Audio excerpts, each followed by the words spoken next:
नमस्कार, मैं हूं शिवानी पांडे और आप देख रहे हैं 4 PM।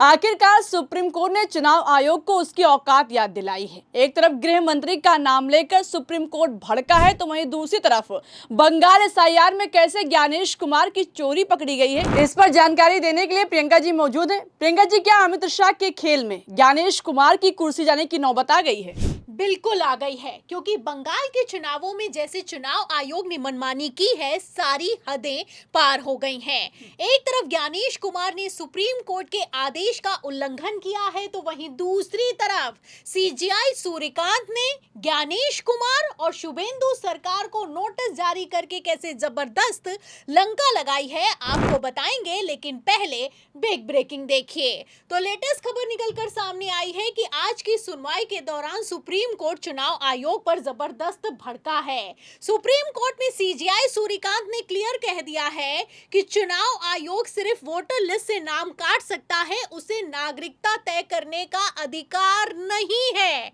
आपको बता दें कि एक तरफ सीजेआई सूर्यकांत ने ज्ञानेश कुमार को नोटिस जारी करके जवाब तलब किया है, वहीं दूसरी तरफ गृह मंत्री अमित शाह अपने ही बनाए जाल में बुरी तरीके से फंसते हुए नजर आ रहे हैं, क्योंकि अमित शाह ने किस तरीके से एसआईआर की प्रक्रिया को घुसपैठिया से जोड़ा, ये किसी से छुपा हुआ नहीं है। आप अच्छे से जानती हैं शिवानी कि अमित शाह ने बंगाल चुनावों के ठीक पहले भरे सदन में खड़े होकर कहा था कि घुसपैठिया ये तय नहीं करेंगे कि आखिर पीएम सीएम कौन बनेगा। इतना ही नहीं, जब बंगाल में एसआईआर चल रहा था तो अमित शाह ने चुनाव प्रचार के दौरान भी ये कहा कि जो एसआईआर के जरिए वोटर लिस्ट से नाम काटे जा रहे हैं वो घुसपैठिया हैं और उन्हें चुन चुन कर हम बंगाल से बाहर कर देंगे। तो फिलहाल आप देख सकती हैं कि एक तरफ चुनाव आयोग की एसआईआर प्रक्रिया को घुसपैठिया से अमित शाह ने जोड़ा है, वहीं दूसरी तरफ सुप्रीम कोर्ट का कहना है कि ऐसा बिल्कुल भी नहीं है कि अगर चुनाव आयोग वोटर लिस्ट से नाम काट देगा तो भारत का नागरिक घुसपैठिया बन जाएगा। तो आप देख सकती हैं कि किस तरीके से सुप्रीम कोर्ट में अब अमित शाह का पूरा खेल एक्सपोज होता हुआ नजर आ रहा है। एक तरफ सुप्रीम कोर्ट ने चुनाव आयोग को नोटिस जारी किया है, वहीं दूसरी तरफ ज्ञानेश कुमार की हालत खराब दिखाई दे रही है।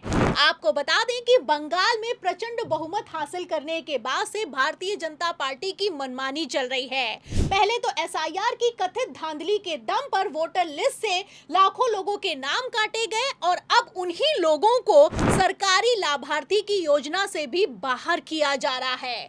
खबर आप देख सकती हैं, खबर में लिखा हुआ है कि एसआईआर में वोटिंग अधिकार खोने वालों पर डबल अटैक, शुभेंदु सरकार ने कल्याणकारी योजनाओं से काट दिए हैं नाम। तो फिलहाल इसी को लेकर अब पेच फंस गया है। सुप्रीम कोर्ट जबरदस्त भड़का है।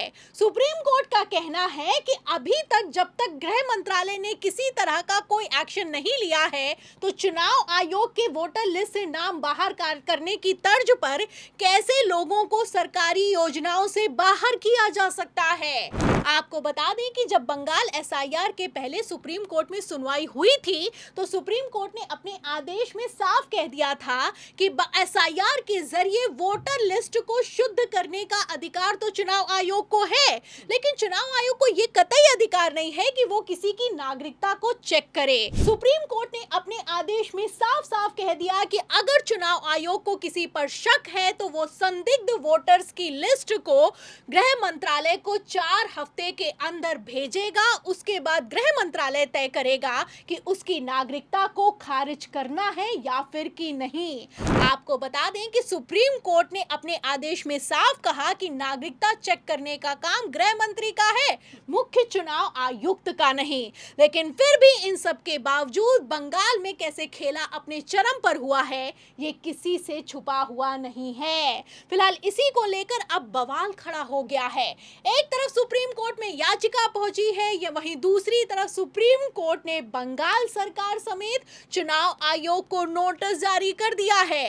अब इस नोटिस में मैं आपको बता दूं शिवानी कि सिर्फ मुख्य चुनाव आयुक्त ज्ञानेश कुमार नहीं बल्कि गृह मंत्री अमित शाह भी बुरी तरीके से फंसते हुए नजर आ रहे हैं। जाहिर सी बात है कि अगर सुप्रीम कोर्ट ने अपने आदेश में साफ कह दिया था कि नागरिकता चेक करना गृह मंत्रालय का काम है, तो गृह मंत्रालय अब तक क्या कर रहा था और शुभेंदु अधिकारी ने आखिर किस तर्ज पर लोगों के नाम सरकारी लाभ की योजना से काट दिए हैं, इन सभी सवालों के जवाब अब देने होंगे। सुप्रीम कोर्ट ने तल्ख टिप्पणी की है। सुप्रीम कोर्ट ने साफ कह दिया है कि एसआईआर तो चुनाव आयोग कर सकता है, लेकिन नागरिकता को खत्म करने का अधिकार चुनाव आयोग के पास नहीं है।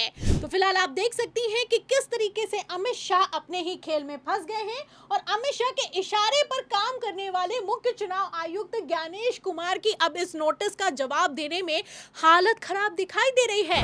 वैसे भी मैं आपको बता दूं कि अगर बंगाल के एसआईआर की ढंग से जांच हो गई तो शुभेंदु सरकार भी निरस्त हो सकती है, क्योंकि आप जानती हैं कि किस तरीके से बंगाल में एसआईआर की धांधली के सबूत ममता बनर्जी की तरफ से सुप्रीम कोर्ट में पहले ही पेश किए जा चुके हैं।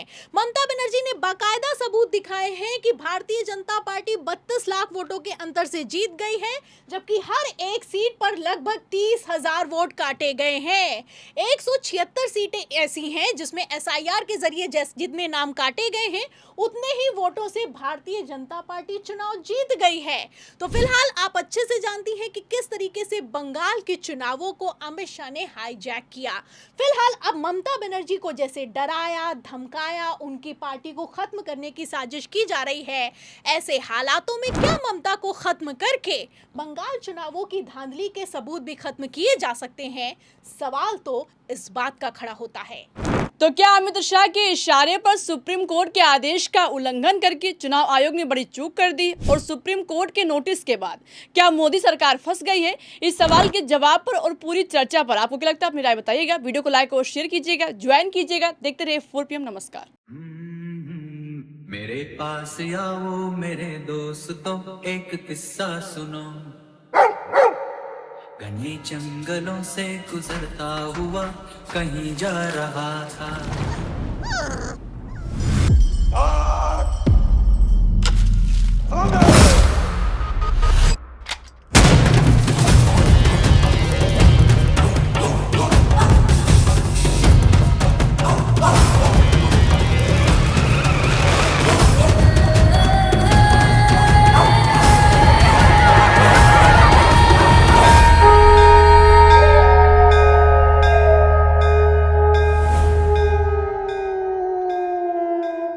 फिर क्या हुआ? ला ला ला ला ला ला ला ला ला ला ला ला ला ला ला ला ला। ला ला ला ला ला ला ला ला ला ला ला ला ला।